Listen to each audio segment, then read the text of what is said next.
किस्मत जुदा जुदा है। और एक डाली जाए हवा में और एक से जल रही चिता है। एक डाली जाए हवा में एक से जल रही चिता है।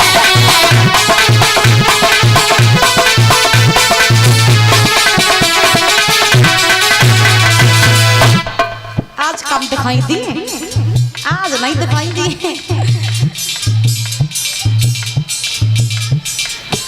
महाराज कवि कहते हैं एक वृक्ष की दो डाली पर किस्मत जुदा जुदा है। एक डाली जाए हवन में एक से जल रही चिता है। और कवि कहते हैं किस्मत का खेल देखो।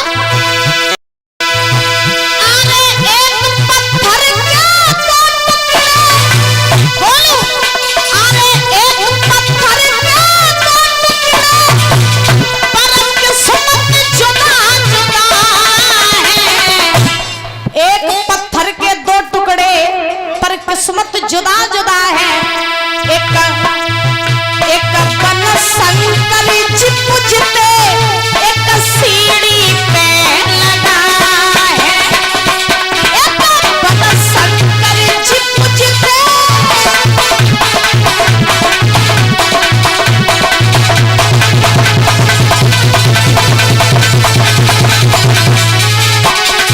परीक्षा जी एक पत्थर के दो टुकड़े पर किस्मत जुदा जुदा है। एक बन शंकर जी पूजते एक सीढ़ी पे लगा है। और कवि कहते हैं अरे एक राजा के दो बेटे बोलो क्या बात है। अरे एक राजा के दो बेटे पर किस्मत जुदा जुदा है। एक राजा के दो बेटे पर किस्मत जुदा जुदा है। कैसी किस्मत है अलग सुना। एक झूले पालने में एक पत्तों पे पड़ा है। झूले पालने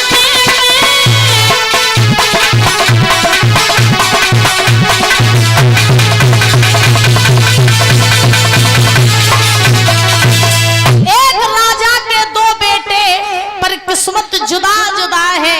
एक झूले पालने में पत्तों पे पड़ा है। किस्मत का खेल बड़ा निराला होता है महाराज। सुनीति के गर्भ से एक बालक ने जन्म लो और एक बालक ने सुरुचि के गर्भ से जन्म लो। बहुत खुशी मनाई गई। सुनीति का जो बालक था इसका नाम ध्रुव पड़ा और सुरुचि का जो बालक इसका नाम उत्तम पड़ा। बोलिए गोविंद भगवान की। एक बार प्रेम से बोलो राधे राधे। और जोर से बोलो। इस शांति को सहयोग बनाए रखो। मैया काहे बातें कर रही हो। ए बच्चों आराम से बैठ जाओ। प्रसाद दे रहे हो, शोर ना करो है। आराम आराम से कर ले। बोली गोविंद भगवान की। महाराज आज सुखदेव जी समझा रहे हैं राजन परीक्षित। सुनीति का जो बालक उसका नाम ध्रुव पड़ा और सुरुचि का जो बालक उसका नाम उत्तम पड़ा। धीरे धीरे ये दोनों बालक 5-5 साल के भये परीक्षित जी तो पाठशाला में पढ़ने के लिए जाने लगे। और जब दोनों बालक पाठशाला में पढ़ने के लिए गए तो महाराज ध्रुव की और उत्तम की घनिष्ठ मित्रता हो गई। मित्रता इतनी गहरी हुई कि ध्रुव बिना उत्तम के नहीं रहते और उत्तम बिना ध्रुव के नहीं रहते। एक दिन उत्तम ने ध्रुव से कही भैया तुम वो कहूँ अपने घरे नहीं लेवाए जात, आज चल तो हम अपने घरे लेवाए चले। तो ध्रुव ने कही ठीक भैया चल। तो दोनों बालक महाराज चल दिए। उत्तम ने ध्रुव का हाथ पकड़ा परीक्षित जी और राजा उत्तानपाद की सभा में ले जा करके खड़ा कर दिया ध्रुव जी को। उत्तम ने उत्तानपाद राजगद्दी पे बैठ बैठे रहे।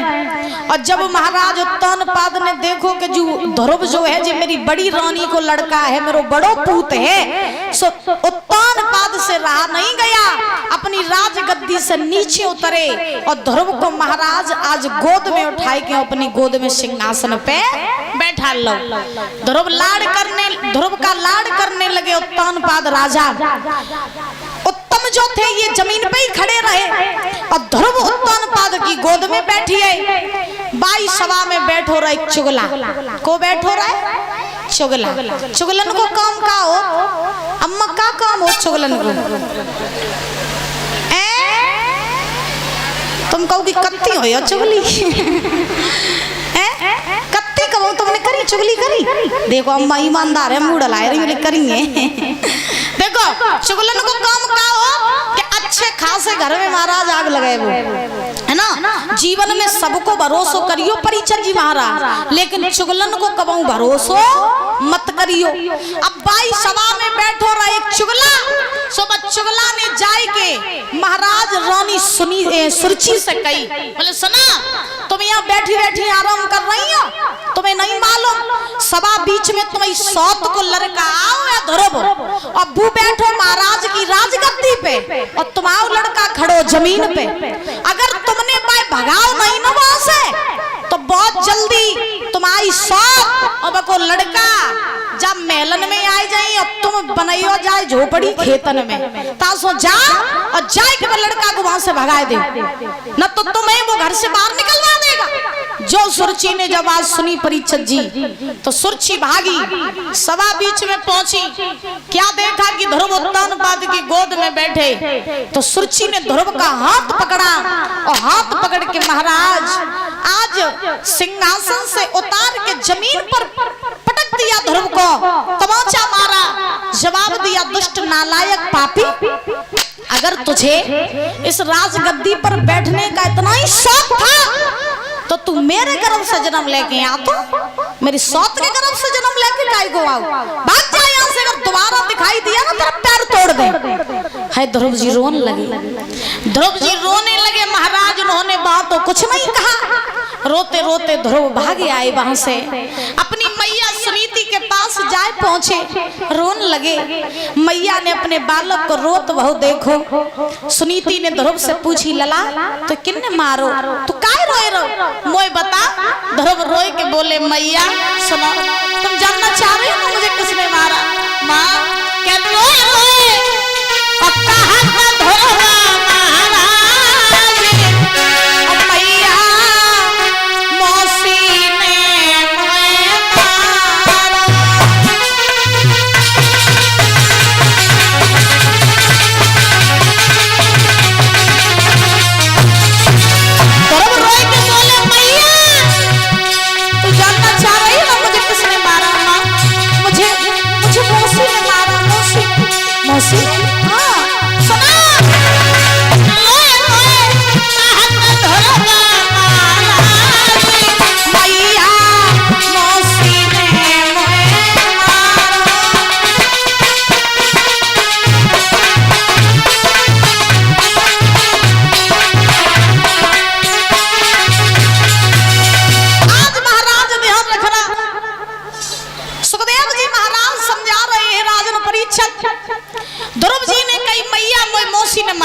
तो महाराज सुनीति बोली लला मौसी ने तो काय मारो।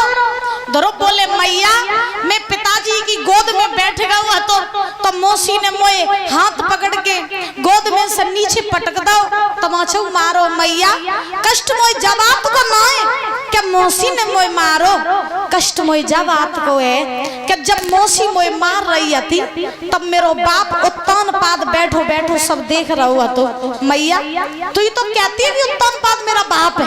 माँ अगर वो मेरा बाप होता तो आज मुझे मौसी के हाथों पिटने नहीं देता। तो माँ आज तू मुझे ये बता कि मेरा असली बाप कौन है। जो जब बात कही सुनीति कौन लगी लला अगर तो असली बाप की पहचान करने हैं तो हम तो बताए रहे, सुन तेरू असली बाप कौन, जो तेरे बाप को बाप, जो दुनिया के बापन को बाप, वो एक ही बाप है परम पिता परमात्मा। परीक्षित जी वही सबको बाप।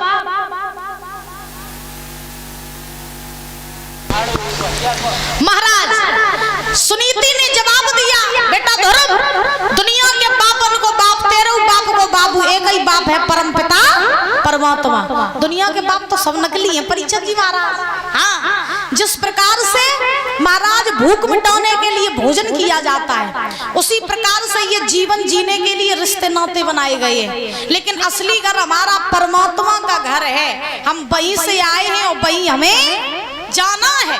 तो सुनीति बोली, लला परमात्मा भी सबको बाप।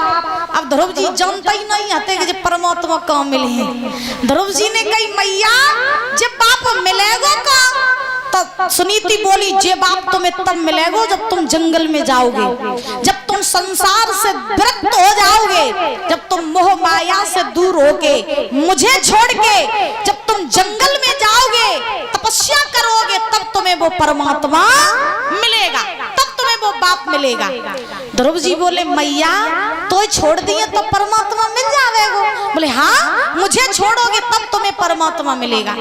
5 साल के ध्रुव जी, देखो 5 साल के ध्रुव जी के मन में महाराज भगवान के प्रति लगन लग गई। ध्रुव जी ने कही, मैया अब हम जंगल में जा रहे और लौट के तभी आई जब बाप को ढूंढ ले आई, तभी आई अब लौट के चल दिए ध्रुव जी। अच्छा देखो, ध्रुव को अगर भगवान की प्राप्ति हुई तो इसका सारा श्रेय किसे जाता है? मैया सुनीति को, मैया सुनीति को।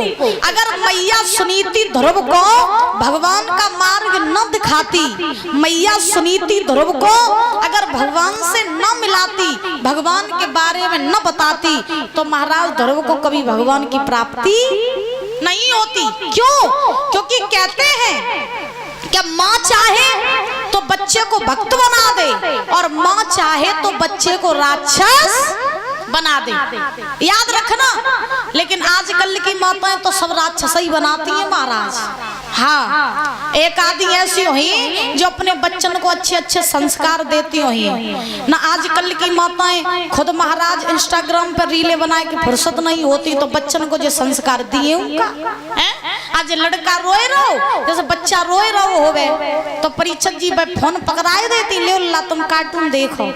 फिर कार्टून छोटे पे तुम दिखाती, फिर वो कार्टून देखत देखत जब बड़ो हो जा तब तुम्हें ले लठिया कार्टून ही बनाते। हाँ देखो, सही बता रहे हैं आपको। पहले की माताएं, हमने शायद परसों भी बताया था, पहले की माताएं अपने बच्चों को मंदिर ले जाती थी, सत्संग कीर्तन में ले जाती थी, भजनों में ले जाती थी, कथा भागवत में ले जाती थी। आजकल की माताएं महाराज अपने बच्चों को शिक्षा क्या देती हैं? बोले बेटा मम्मी से मॉम बोलो, पापा से डैडी बोलो। महाराज मम्मी से मॉम बोलो, पीछे लगाए दो बत्ती तो मोमबत्ती, पापा तो डैड बोलो, पीछे लगाए दो बॉडी डेड बॉडी, जिंदगी बाप को मरवाए देती महाराज। ऐसे ऐसे संस्कार देती है। अब बताओ बच्चा कौन ना बिगड़े? बताओ मैया, बच्चों को अच्छे संस्कार दोगी तो याद रखो जीवन भर आपको ही लाभ मिलेगा। और अगर आपने बचपन में बच्चों को संस्कार अच्छे न दे पाए तो सारी जिंदगी आपको दुख भोगने पड़ेंगे। 5 साल से लेकर के, बड़े ध्यान से सुनना, 5 साल से लेकर के 18 साल की अवस्था बच्चे की ऐसी होती है कि 5 साल से 18 साल की उम्र में बच्चा बिगड़ जाए और जाई उम्र में बच्चा सुधर जाए। जब तक तो वो बच्चा 5 साल को ना होवे तो लो भाई खिलाओ पिलाओ लाड दुलार सब करो, और 5 साल को जैसे ही लग जाए 6 साल में चलन लगे तो तुम महाराज भाई आंख दिखाना प्रारंभ कर दो और उसे अच्छे संस्कार देना प्रारंभ कर दो। हम दावे के साथ कह सकते हैं वो बच्चा कभी भी महाराज बिगड़ेगा नहीं। अब तुम महाराज खुद इंस्टाग्राम चलाए रही, रीले बनाए रही, बच्चन को तुम कार्टून दिखाए रही तो देखो भैया फिर नुकसान तो होगा ही होगा। क्यों परीक्षक जी महाराज? बोलो गोविंद भगवान की। आज ध्रुव जी महाराज से मैया सुनीति ने कहा बेटा जब तू मुझे छोड़ेगा छोड़ेगा, घर परिवार को छोड़ेगा, तब तुझे वो परमात्मा मिलेगा। तो ध्रुव जी महाराज चल दिए। 5 वर्ष की अवस्था ध्रुव जी महाराज की, कानों में कुंडल, पीला पीताम्बर, लंबे लंबे केस हैं, और ध्रुव जी जंगल की सीध लगा ली है महाराज। उत्तानपाद को दादा पता चला कि ध्रुव अवध छोड़ करके जंगल में जा रहे हैं। तो उत्तानपाद ने ध्रुव से कहा कि बेटा ध्रुव, तुम ये अवध का राज्य छोड़ के कहीं मत जाओ, हम तुम्हें ये वचन देते हैं कि अवध का आधा शासन हम तुम्हें दे देंगे। ध्रुव मन ही मन में मुस्कियान लगे और भगवान से प्रार्थना करने लगे, बारे प्रभु तुम तो वास्तव में हमारे असली बाप निकले। क्यों? क्योंकि अभी तो हम तुम्हारे मार्ग पर निकले ही थे, कदम बढ़ाया ही था, आधा शासन मिलने लगा, और जब हम तुम्हें प्राप्त कर लिए तो पता नहीं हमें क्या मिल जाइए। हाँ, और ये सत्य बात है। अगर हम परीक्षण जी महाराज जितना संसार के पीछे भागते हैं ना, जितना माया के मोह के पीछे भागते हैं कि ये मेरा है, ये मेरा है, उतना ही महाराज ये मोह माया हमें नचाती है, उतनी माया हमें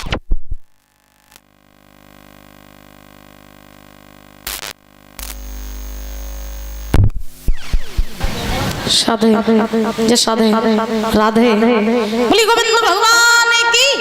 परीक्षण जी जितना हम मोह माया के पीछे भागते हैं, जितना हम संसार के पीछे भागते हैं, उतने ही दुख हमारे ऊपर आते हैं, और जितना हम मोह माया से दूर होकर के भगवान के मार्ग के तरफ भागते हैं तो महाराज उतने ही सुख हमारे पीछे पीछे आते हैं। तो आज ध्रुव जी ने सोचा, बारे प्रभु अबे तो हमने तुम्हें रास्ता पे कदम रखो ही है तो आधो शासन मिलन लगो, जब हम तुम्हें प्राप्त कर लिए तो पता नहीं क्या मिल जाइए। ध्रुव जी ने महाराज उत्तानपाद से कही, बोले बाबा तुम्हारा राज तुम्हें मुबारक, हमें तो अपने प्रभु प्यारे हैं, जिन्हें दाम प्यारे उन्हें दाम दे दो, और मुझे राम प्यारे मुझे राम दे दो, मुझे अब तुम्हारा शासन नहीं चाहिए, मुझे तो मेरे प्रभु प्यारे।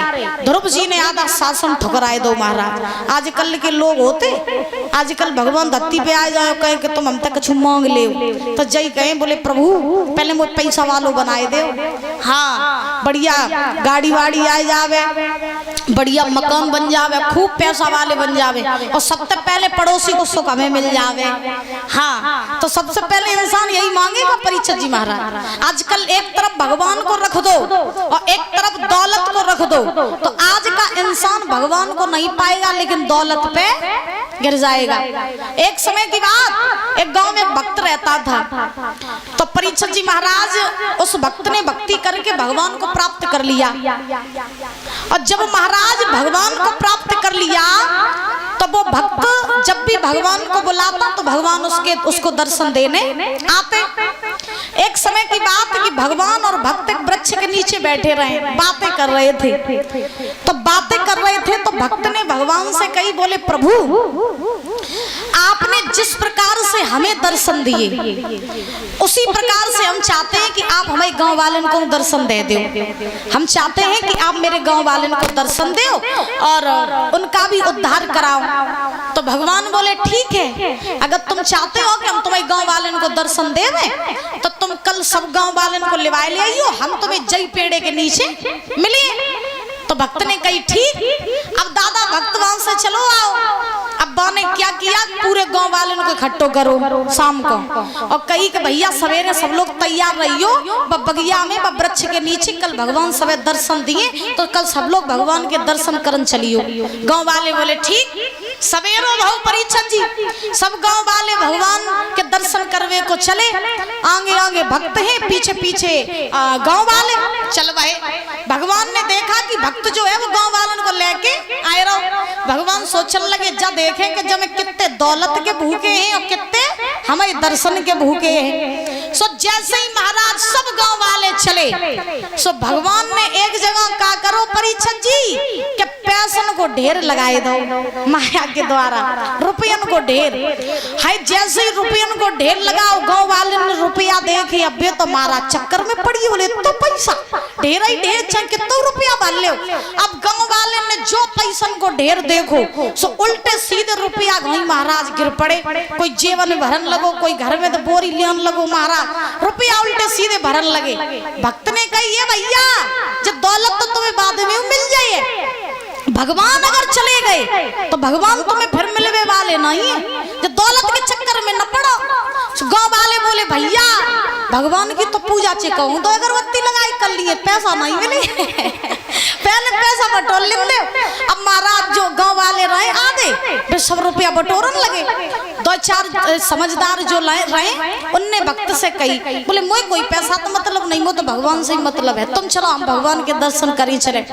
तो भक्त आगे आगे और जो समझदार लोग रहे वे पीछे पीछे आगे बढ़े। सो भगवान ने कहा करो कि आधी दूर जैसे भी लोग चले सो परीक्षक जी सोने को ढेर लगाए दो। अब जैसे भगवान ने सोने को ढेर लगाओ, उन गांव वाले ने सोनो देखो कछु तो सोने पे ही महाराज गिर पड़े। भक्त ने कही भैया सोनो बाद में मिल जाए, भगवान चले गए पे नहीं मिले। बोले भगवान को तो कबू मना लिए, सोनो दोबारा नहीं मिले। अब महाराज आधे सोने पे गिरिए, दो चार बचे। उनने कई भक्त से बोले मोए तो प्रभु प्यारे, मोए सोनो प्यारो नहीं, चलो हम तुम्हारे संगे चल रहे। आधे महाराज संगे चलन लगे। सो कछु दूर जाएगा भगवान ने हीरा मोतियन को ढेर लगाए दो। जो और दो चार बच्चे से सो हीरा मोती देख के भाई महाराज गिर पड़े। अब भक्त बेचारो अकेलो। अब भक्त ने सब तक कही बोले भैया भगवान को पाए ले, जो दौलत तो फिर मिल जाइए। कोई ने महाराज नहीं सुनी, कोई पैसा पे गिरिया, कोई सोने चांदी पे, कोई हीरा जवाहरात पे। भक्त गौ भगवान के पास मुंह लटकाए के बोलो प्रभु लिवाए के तो सबे आए हते, लेकिन आज हमें पता चली दुनिया में हर कोई भक्त भी नहीं बन सकता है। बोलो गोविंद भगवान की, बोलो ब्रह्मदेव महाराज की। भक्त बनने के लिए परीक्षक जी बहुत धैर्य की आवश्यकता होती है, लेकिन आज की दुनिया की सच्चाई तो यही है कि इंसान की नजर में सबसे ज्यादा अहमियत अगर किसी की है तो वो है पैसा की, सबसे ज्यादा। आज देखो इंसान पैसे के लालच में इतना अंधा हुआ पड़ा है मैया कि भाई भाई का गला काटने पे भी इंसान महाराज तैयार है, इतना पैसे में अंधा व्यक्ति है। बोलो गोविंद भगवान की। ध्रुव जी ने आधा शासन ठुकरा दिया, ध्रुव जी चल दिए। जिस रास्ते से जिस गली से होके ध्रुव जी गुजर रहे हैं उस रास्ते की स्त्रियां लड़कियां ध्रुव को देख के मोहित हो रही हैं, कह रही हैं बहना देखो कितना सुंदर बालक है। मोई जल लगा जगी मैया मर गई ताई सो जो अनाथ भाव घूम रहा हूँ जगह दर्शन कर ले, कितना सुंदर लग रहा हूँ।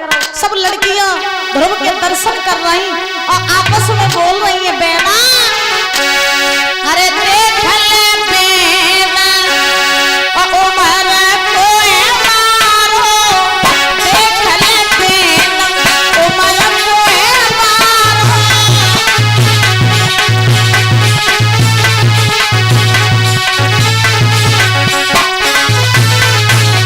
आज सभी महाराज भगवान ध्रुव जी के दर्शन कर रही हैं और जब ध्रुव के दर्शन कर रही है लड़कियां बोली ए देख ले बेना उमर कोई मारो, काऊ ने ललकारो बेना, काऊ ने ललकारा।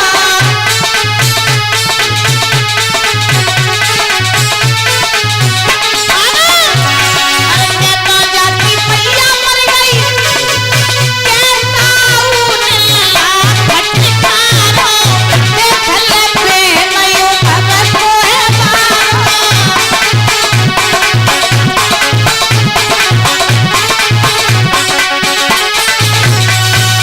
आज महाराज ध्रुव जी जा रहे हैं, सब लड़कियां स्त्रियां ध्रुव के स्वरूप को देख के मोहित हो रही हैं। सुखदेव जी महाराज समझा रहे हैं राजन परीक्षक। ध्रुव जी चलते चलते जंगल में पहुंची है। अब 5 साल के ध्रुव जी जैसे ही जंगल में पहुंचे नारद जी ने देखा कि भगवान का इतना बड़ा भक्त जो खेलने कूदने की उम्र में यहाँ जंगल में तपस्या करने आ गया।